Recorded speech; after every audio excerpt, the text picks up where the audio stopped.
وہ پھر اس سلسلے میں آگے بڑھتا گیا. بس پھر میں وہاں کوک بن گیا. اس کے بعد وہاں سے میں اسلام آباد آ گیا. اسلام آباد میں مجھے یہاں موقع ملا ہالیڈے میں 10 سال رہنے کا, اور اس کے بعد مجھے ایک اچھا چانس ملا تھا سعودیہ کا, اور میں سعودیہ بھی گیا تھا, لیکن وہاں مجھے ابو وانی ہوا کہ بھائی سانس کی تکلیف ہوگی, تو میں پھر واپس آ گیا. اب میں ہوٹلوں میں تو زیادہ بھاگ دوڑ کرنی پڑتی ہے, پارٹیاں وغیرہ بھی ہوتی ہیں, تو میں نے کہا ہوٹل کا کام تو بڑا ٹف ہے, وہ مجھ سے ہوگا نہیں, تو میں کہیں اور جاب کر لے. تو ایسے میں نے مختلف جاب کی ہیں, KRL میں رہا ہوں کنڈکٹ, اور اس کے بعد کئی چھوٹے ہوٹلوں میں رہا ہوں. تو اب میں یہاں آپ کے رفائی یونیورسٹی کی فیمیل کیفیٹیریا میں ہوں آج کل, اور یہاں اپنی خدمات سر انجام دے رہا ہوں. باقی جہاں تک میری جاب کا تعلق ہے کہ مجھے شروع میں اس میں انٹرسٹ نہیں تھا, شوق نہیں تھا. حالانکہ ہمارا علاقہ پسماندہ ہے بری میں, تو وہاں لوگ زیادہ تر اسی قسم کی جاب کرتے ہیں, یا بیکریوں میں یا ہوٹلوں پہ یا گاڑیاں چلاتے ہیں اس قسم کا, کیونکہ وہاں انڈسٹریز وغیرہ تو ہے نہیں. پھر مجھے یہی کرنا پڑ گیا. لیکن جہاں تک پڑھائی کا تعلق ہے, مجھے ابھی تک پڑھائی میں دلچسپی ہے, اور اس کے لیے میں نے کچھ کورس بھی کیے ہیں, جن میں فارسٹری کا کورس, جن کی شجرکاری کا, اس کے علاوہ اسلامی یونیورسٹی کا مطالعہ قرآن کا کورس میں نے کیا ہوا ہے.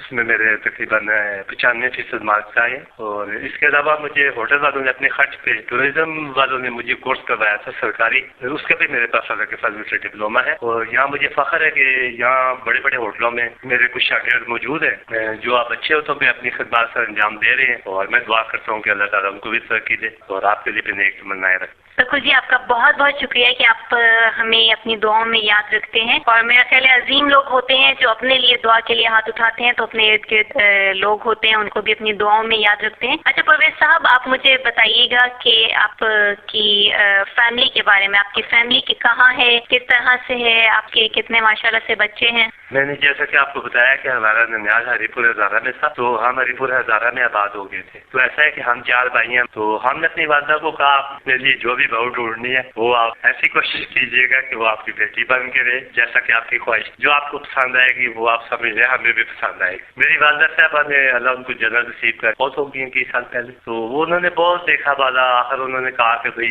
ایک لڑکی مجھے پسند آئی ہے, وہ تمہاری طرح دبلی پتلی ہے وغیرہ وغیرہ, یہ وہ. میں نے کہا مجھے اور کسی چیز سے سروکار نہیں ہے, اگر وہ آپ کو پسند ہے, آپ کے معیار سے پوری اتری ہے, تو میں خوش ہوں. تو اس طریقے سے وہاں تربیلا سائڈ کی طرف ایک گاؤں ہے دروازہ, وہ میرا سسرال ہے.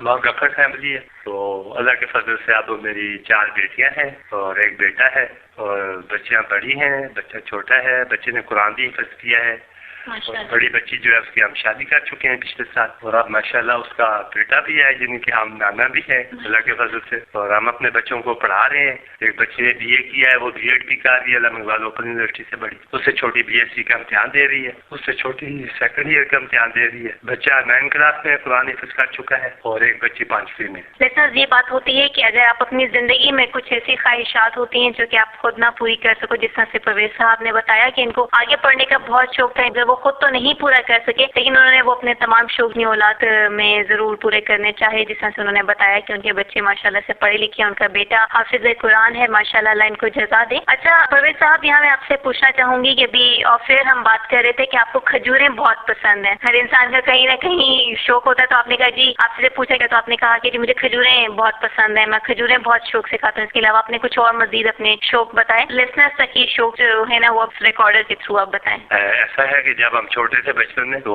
میں رمضان میں جب کھجوروں سے روزہ افطار ہوتا تھا, تو ہم تو یہی سمجھتے تھے کہ یہ رمضان کی سوغات ہے. لیکن جو ہم بڑے ہوئے ہیں, ہمارے علم میں اضافہ, تو مجھے معلوم ہوا کہ یہ تو کھجور تو جنت کا پھل ہے. اور دوسری بات یہ ہے کہ ہمارے نبی کریم حضور اکرم صلی اللہ علیہ وسلم کو یہ بہت پسند تھا کھجور. صحابہ کرام نے کہ کھجور کھا کے جہاد لڑے, میں بڑی طاقت ہے, میں برکت ہے. تو پھر مجھے یہ شوق ہو گیا کھجوریں کھانے کا. یہ میرا ایک شغل بن گیا کہ میں ناشتہ کھجوروں سے شروع کرتا ہوں. تو میں روز 3 یا 5 کھجوریں صبح کھاتا ہوں, جتنی بھی میسر ہوں. تو اس کی ایک وجہ یہ بھی ہے کہ میں سانس کی تکلیف کے لیے میڈیسن یوز کرتا ہوں. اور کچھ لوگ کہتے ہیں یہ جو میڈیسن آپ کھا رہے ہیں ڈیٹا کارٹر ٹیبلٹ وغیرہ, یہ ٹھیک نہیں ہے, سٹرائن ٹیبلٹ ہے, تو اس کے سائڈ افیکٹ بڑے ہیں. تو میں سمجھتا ہوں یہ کھجوریں کھانے سے سائڈ افیکٹ بھی دور ہو جاتے ہیں, اور اللہ کے فضل سے میں ایکٹیو ہوں. یعنی کہ اب میری عمر 54 ہے, لیکن میں اللہ کے فضل سے نوجوانوں جیسی بھاگ دوڑ کرتا ہوں, کام کرتا ہوں, اور مجھے کوئی تھکن نہیں ہوتی اللہ کے فضل سے. اور میں سمجھتا ہوں کہ یہ کھجوروں کی بھی برکت ہے. تو میرے گھر میں کھجوریں کبھی بھی ختم نہیں ہوئی. اور اس کے بارے میں میں نے ایک حدیث بھی پڑھی تھی کہ جس گھر میں کھجوریں ہوں اس گھر والے کبھی بھوکے نہیں ہوتے.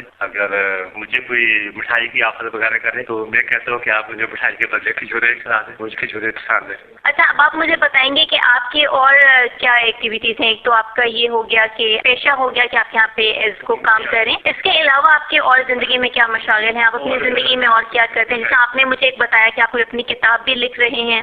میرا مقصد یہ ہے کہ میری زندگی میں جو واقعات اور حالات پیش آئے ہیں اس کے بارے میں ایک کتاب لکھوں. خاص طور پہ وہ میں نے آپ کو اپنا نیوی والا وہ بتایا ہے. یہ بڑا لمبا قصہ ہے اور میں چاہتا ہوں کہ آج کل کے نوجوانوں کے لیے جو دل برداشتہ ہو جاتے ہیں ان کے لیے خاص طور پہ میں لکھوں کہ بھئی ضروری نہیں ہے کہ آپ کوئی ایک ہی شعبہ ہو. آپ کسی شعبے میں بھی آپ اپنی خدمات سے انجام دے سکتے ہیں. اصل میں یہ پیشے ہماری پہچان نہیں ہے. اصل مقصد یہ ہے کہ ہم جو بھی کام کریں دل جمی سے کریں، محنت سے کریں. اللہ تعالیٰ محنت کا صلہ ضرور دیتا ہے اور ہر جگہ لوگوں سے اخلاق سے پیش آئے. اصل چیز تو یہ ہوتی ہے کہ آپ نے یہ نہیں ہوتا کہ آپ نے کتنا پیسہ کمایا یا آپ نے کیا بنایا. میں سمجھتا ہوں اصل چیز یہ ہے کہ آپ نے کتنے لوگوں کا دل جیتا اور آپ کتنے لوگوں کے کام آئے. کس حد تک آپ نے لوگوں کی بھلائی میں حصہ لی ہے اور اچھی طبیعت رکھی ہے. اور میں اس کے بارے میں لکھ رہا ہوں. ابھی انشاءاللہ جلدی مکمل ہو جائے گا. اس کے علاوہ میری کوشش یہ ہوتی ہے کہ میں زیادہ سے زیادہ پڑھوں. ابھی بھی میں پڑھ رہا ہوں اللہ کے فضل. اور یعنی کہ میں نے خاص طور پہ بین الاقوامی مذاہب جو ہے عیسائیت، یہودیت، اسلام کے بارے میں بہت تفصیل سے پڑھا ہے. اس کے علاوہ مجھے معلومات کا بھی شوق ہے بہت. میں نے ڈائری بھی بنائی ہوئی ہے، اس میں اپنی معلومات لکھتا ہوں ہر قسم کی. میں سمجھتا ہوں کہ علم آپ مرتے دم تک حاصل کر سکتے ہیں. اس کے لیے کوئی خاص عمر مقرر نہیں ہے. آپ کوئی روز اگر ایک بات بھی سیکھ لیں نہیں تو سال میں 365 دن ہے. سال بعد آپ کو 365 باتیں تو آٹومیٹک پتہ چل جائیں گی اور یہ دوسروں تک پہنچانے کے لیے ہوتا ہے.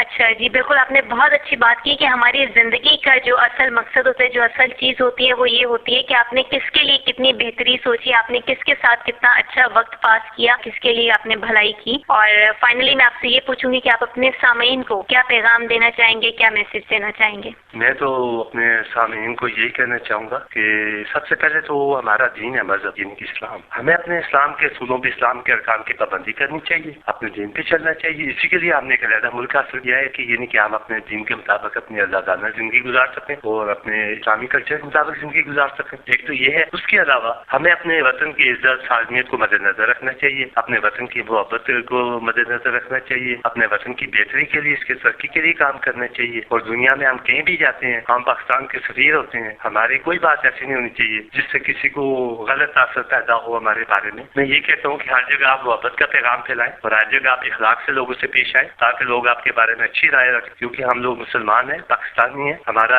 اپنا ایک شخص اور اپنی ایک پہچان ہونی چاہیے. بہت خوب. پرویز صاحب نے بات کی لسنرز کہ ہمارے لیے ہمارا دین اور ہمارا وطن جو ہے وہ سب کچھ ہونا چاہیے. جہاں پہ ہمیں اللہ اور اس کے رسول سے محبت ہے وہاں پہ یقیناً ہمارے لیے اسلام بہت زیادہ اہمیت کا حامل ہے. بحیثیت مسلمان ہم اللہ تعالیٰ کا شکر بھی ادا کرتے ہیں.